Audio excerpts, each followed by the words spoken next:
Mesdames, Messieurs, peuple congolais, chers membres de la diaspora, chers membres de la résistance et chers patriotes, individuellement et collectivement, du nord au sud, de l'est à l'ouest et au centre, tant au niveau citoyen qu'intellectuel, politique, militaire, religieux et ou spirituel.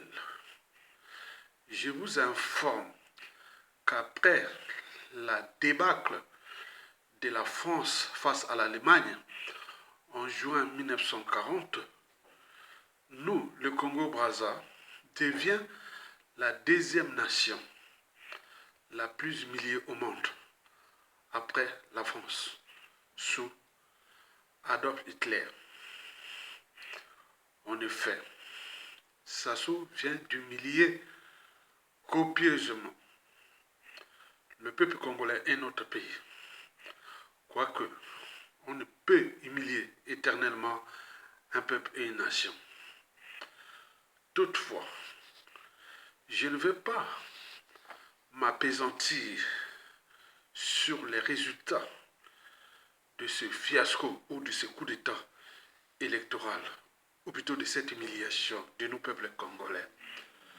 Je ne veux non plus m'appesantir sur les traitements électoraux infligés aux collabos, accompagnateurs et aux traîtres.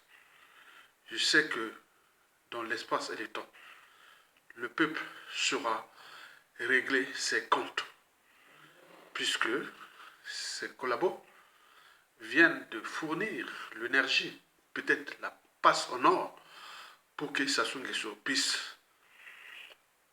contourner nous, peuples congolais, ou fuir la rançon de ses crimes, ou la rançon de la gloire. Ben oui, ces traîtres collabos ont fait une passe en or à Sassou Nguesso pour nous piétiner et fracasser notre pays. Leur sort est déjà réservé, puisque dès ce soir, jusqu'à la chute du despote Denis Sassou Nguesso, il y en aura beaucoup dans ce pays qui vont être déclassés socio-professionnellement. Beaucoup dans ce pays vont s'exiler. Beaucoup dans ce pays vont être emprisonnés.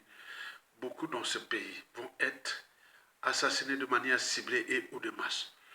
Donc, eux, ils ont en quelque chose ou portent déjà le karma.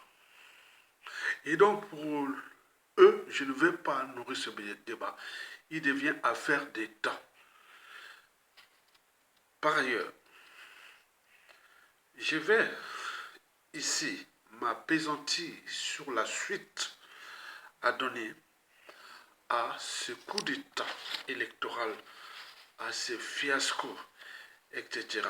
C'est pour cela que j'en appelle à la responsabilité civile et militaire de mettre fin à cette humiliation collective, à cette débat collectif.